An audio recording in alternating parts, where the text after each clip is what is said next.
அன்பு உறவுகளுக்கு வணக்கம். தொடர்ந்து வெண்மணி வலைவலியை ஆதரித்து வரும் என் தாய் தமிழ் உறவுகள் அனைவருக்கும் என்னுடைய அன்பும் நன்றி.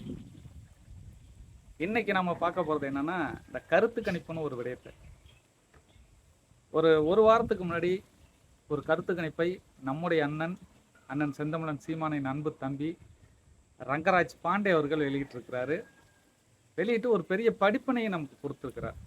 அதனால இதை பற்றி நம்ம பேசி ஆகணும். அந்த கருத்து கணிப்பை முதல்ல பார்த்தோம். அந்த கருத்து கணிப்பில் கிட்டத்தட்ட 3600 சாம்பிள்ஸ் தமிழ்நாடு முழுக்க சுற்றி ரங்கராஜ் பாண்டே அவர்களுடைய இன்ஸ்டியூட்டை சேர்ந்த பிள்ளைங்க எடுத்திருக்கிறாங்க.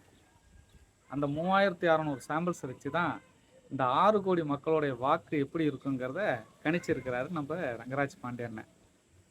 அதுக்கு முன்னாடி நம்ம ரங்கராஜ் பாண்டே அண்ணனை பற்றி நம்ம நல்லா தெரிஞ்சுக்கணும். ஏன்னா நமக்கு எல்லாருமே தெரியும் பாண்டே அப்படின்னா யார் என்ன அப்படிங்கிறது நமக்கு எல்லாருக்கும் தெரியும். சேனலில் ஒர்க் பண்ணவர், விவாதங்களில் பெரிய அளவு கலந்துக்கிட்டவர், அதுவும் அரசியல் சார்ந்த விவாதங்களில் பெரிய அளவில் பங்கெடுத்துக்கிட்டவர், அரசியல் சார்ந்த புரிதலில் மிகப்பெரிய ஒரு ஆளுமை, எல்லா அரசியல் கட்சி மேடைகளிலும் நிற்கக்கூடிய ஆள், ஒரு தெளிவான சிந்தனை கொண்டவர் அப்படிலாம் நம்ம நினச்சிக்கிட்டு இருக்கோம். அது எல்லாமே 100% பொய் அப்படிங்கிறத இந்த கருத்து கணிப்பின் மூலம் அவர் தெரிவிச்சிருக்கிறாரு.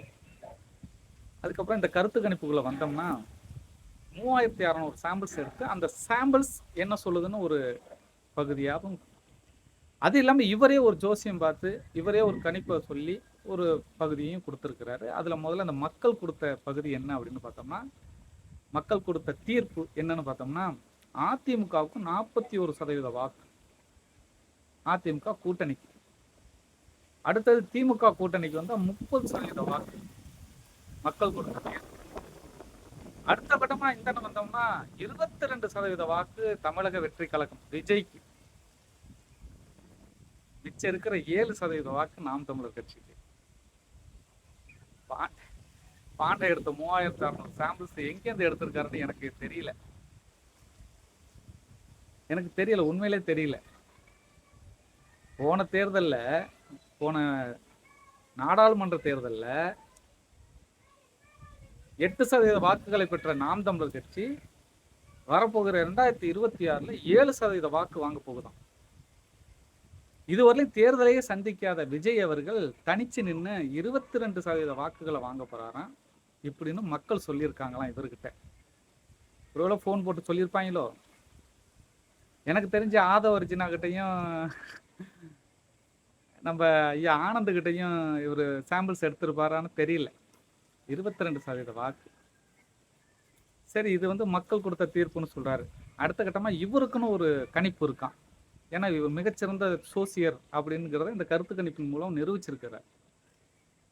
எவ்வளவு பெரிய ஜோசியர்னா, இவர் என்ன செய்யறாரு, இவரோட கணிப்பு சொல்றாரு. என்ன கணிப்புனா, அதிமுகவுக்கு மக்கள் கொடுத்த அதே மதிப்பெண் 41 மதிப்பெண், நாம் தமிழர் கட்சிக்கு மக்கள் கொடுத்த அதே 7% மதிப்பெண் அப்படியே நமக்கு கொடுத்திருக்கிறார். ஆனால் விஜயோடைய 22% மதிப்பெண், மக்கள் கொடுத்த 22% மதிப்பெண்ணை 12 குறைச்சி அதில் உள்ள மிச்ச 10% மதிப்பெண்ணை தூக்கி திமுகவில் போட்டார். ஏன்னா விஜய்க்கு நான் ஓட்டு போடுறேன்னு சொன்னவன்லாம் இப்போ திமுகவுக்கு போயிட்டான். எவ்வளோ பெரிய கதை விடுறார். கடைசியாக இவரோட கணிப்பின்படி அதிமுக பாஜக கூட்டணி 41%, திமுக கூட்டணி 40%,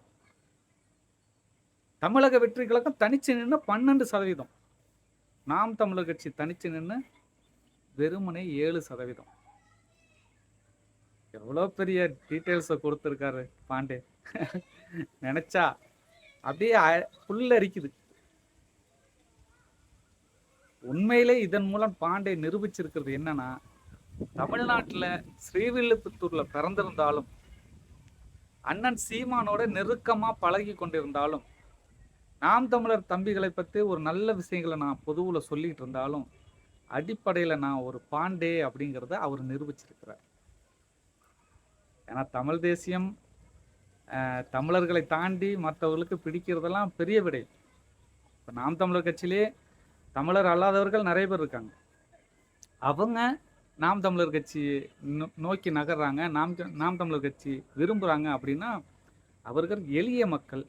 அவர்களுக்கு அண்ணன் வைக்கிற அந்த தத்துவம் பிடிச்சிருக்கு. சரிதான், தெலுங்கர்களுக்குன்னு 2 மாநிலங்கள் இருக்கு, மலையாளிகளுக்குன்னு ஒரு மாநிலம் இருக்கு, கன்னடர்களுக்கு ஆளுமைக்கு ஒரு மாநிலம் இருக்கு. அது மாதிரி தமிழ்நாட்டுக்கு தமிழர்கள் தமிழ் தேசியம்ங்கிறது சரியானதா தான் இருக்கும் அப்படின்னு ஏத்துக்கிற பிள்ளைங்க. அவங்க யாருன்னா அடித்தட்டு மக்கள், சாதாரண எளிய மக்கள்.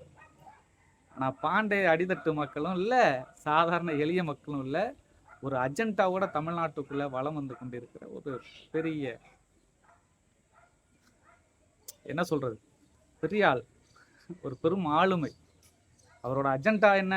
பிஜேபியை இங்க கட்டமைக்கணும், பிஜேபியை வளர்த்தெடுக்கணும், அதன் மூலம் தமிழ்நாட்டை வட இந்தியாவை போல ஒரு கலப்பு மாநிலமாக உருவாக்கி காட்டணும் அப்படிங்கிறது அவருடைய நோக்கம், இலக்கு. அதுதான், அது நமக்கு தெரியும். அந்த வகையில் பாண்டே அவர்கள் கொடுத்துருக்கிற மதிப்பெண் நீங்கள் பாருங்க.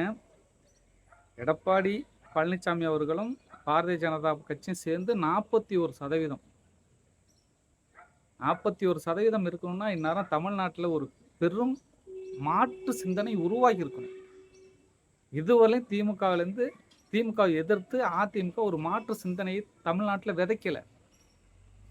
திரும்ப திரும்ப எல்லா அரசியல் விமர்சகர்களும் சொல்லிட்டு இருக்காங்க, திமுக கூட்டணி இன்டாக்டா இருக்கு, ரொம்ப டைட்டா இருக்கு, அதை உடைக்க முடியாது, அது உறுதியா இருக்கு அப்படிங்கிற ஒரு சிந்தனையை கட்டமைச்சுக்கிட்டே இருக்காங்க, தொடர்ந்து கட்டமைச்சுக்கிட்டு இருக்காங்க. திமுக ஆதரவு ஊடகங்களும் பொதுவாக இருக்கிற திமுக கிட்ட வாங்கி திங்கிற ஊடகங்களும் அதை கட்டமைச்சுக்கிட்டே இருக்காங்க.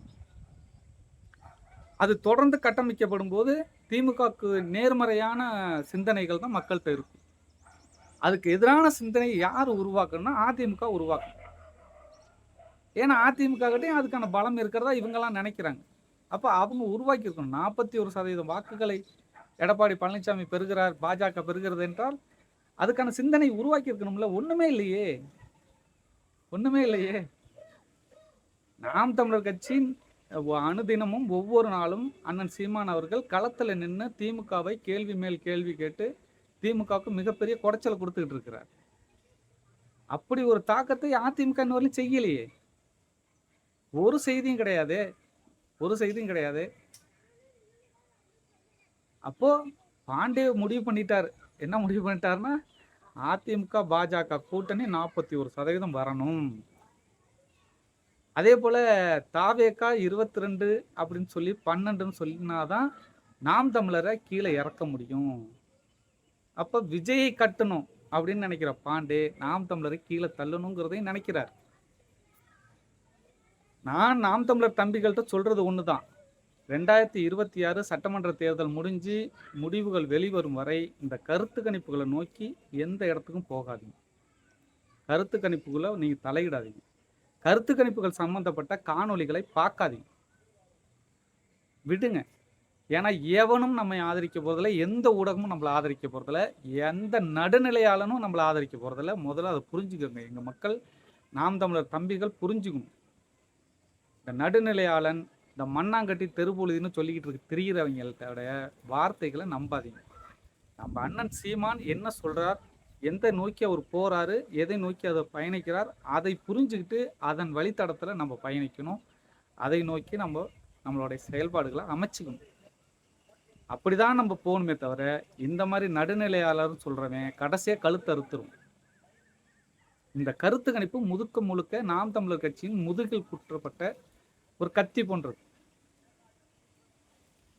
குத்தியவர் ரங்கராஜ் பாண்டே. ஏன்னா அவங்கள பொறுத்தளவு நாம் தமிழர் கூட்டணிக்கு, பாஜக கூட்டணிக்கு வரப்போறதே இல்லை. அப்ப நாம் தமிழரை வளர்க்கணுங்கிற அவசியம் நமக்கு இல்லை. எப்படி பார்த்தாலும் விஜய் அதிமுக பாஜக கூட்டணிக்குள்ள வந்துதான் ஆகணும். அதனால விஜயை கொஞ்சம் கட்டமைப்போம் அப்படிங்கிற கட்டத்துக்குள்ள அவங்க வந்திருக்காங்க. அதுதான் அவங்களோட அஜெண்டா, அதுதான் அவரோட சிந்தனை. அந்த சிந்தனையை தான் கருத்து கணிப்புங்கிற பேர்ல வெளியிட்டு இருக்கிறாரு. அதை என் நாம் தமிழர் தம்பி தங்கைகள் உறவுகள் புரிஞ்சுக்கணும். புரிஞ்சுக்கிட்டு இந்த கருத்து கணிப்புகளை முற்றிலுமாக புறக்கணித்து விட்டு நம்முடைய சின்னத்தை, நம்மளுடைய நாம் தமிழர் கட்சி சின்னத்தையும் அண்ணன் சீமானுடைய கருத்தியலையும் நம்ம அண்ணன் சீமான் நிறுத்தியிருக்கிற வேட்பாளர்களையும் நம்ம மக்கள்கிட்ட கொண்டு போய் சேர்ப்போம். நாம் தமிழர் கட்சியை வெல்ல வைப்போம். அதுக்கப்புறம் இந்த கருத்து கணிப்பு எல்லாம் காரி துப்புவோம். சரிங்களா? எல்லோருக்கும் நன்றி.